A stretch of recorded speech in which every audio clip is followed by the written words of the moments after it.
very excited today. I noticed that the ants have a whole bunch of new tunneling that they've done. So they've connected. Remember I said a couple videos ago that there was this really big main tunnel here and that they had a little bitty one right here that they'd kind of forgotten about? Well, they didn't forget about it because it's a whole new tunnel now. Actually, it's 2 or 3 because there's 1, 2, 3 entrances. So that's really cool. What up, ladies? Looking good. Also, their bottom tunnel that's on the complete opposite side of the tank is almost broken through to the other side. I've been monitoring them very closely the last couple days, and there are in fact 7 still alive. I started with like 12 to 15. I didn't really count them in the start because when I got them, a couple of them were dead in the bottle, so I really couldn't tell who was doing what yet. But the final count right now is 7. There's a couple of them right there.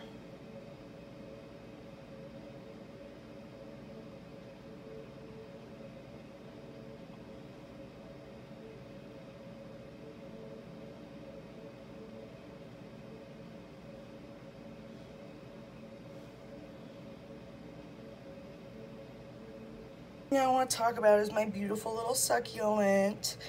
As I mentioned previously, I'm really not good with plants. I'm trying to get better. I really want to learn to be good at it, but I don't think I'm doing so hot because if you look right there, she's very wrinkly and a little bit softer than she should be. So I think I overwatered her in the beginning and didn't realize it. So what I tried to do was I gave her a good like week or so to just dry out. I gave her a total of like 10 days, maybe a little longer, at most 14, because I read you're supposed to, water them every 10 to 14 days. So that's what I've been doing. This one here, this little guy, I'm not gonna pull it out and show you, but it has roots coming out of it. I went to Home Depot a few weeks ago, about 4 weeks ago, and took a bunch of little petals from other succulents that had fallen off, and I tried to propagate them and plant them in this little bucket. But I think I did it a little too prematurely because I didn't really know what I was doing. I just put them in some soil and did my thing. And this one, I pulled it out the other day. This one does have roots coming off of it, but I dug up the rest of them to see if they had roots, and they're all dead. So this one is the lone survivor. And this one's doing great. As I told you last time, my little bitty one that I had totally died, but that was my fault and I learned from that, so let's hope I don't do that again. But for now, I'm just gonna try and keep this one and this one nice and safe, properly watered, by a window, just kind of taking in all the sunlight. Okay, so I don't have any photos or videos of my fish today or my snails or the ghost shrimp, but that's because they stay at my boyfriend's house and the plants and the ants stay at my house.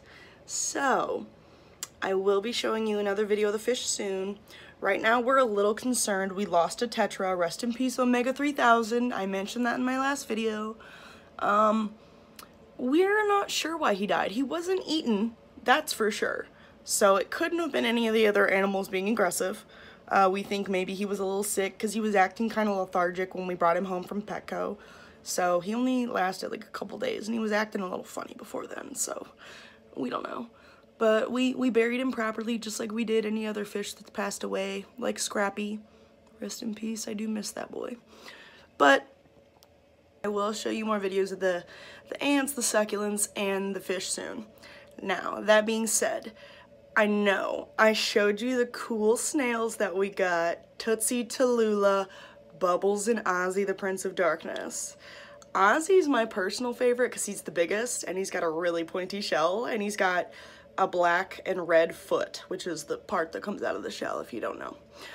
But he's my favorite. Now, my boyfriend sent me a text yesterday and said, hey, just wanted to let you know Ozzy and Tootsie really haven't moved too much, and I'm a little concerned for their health.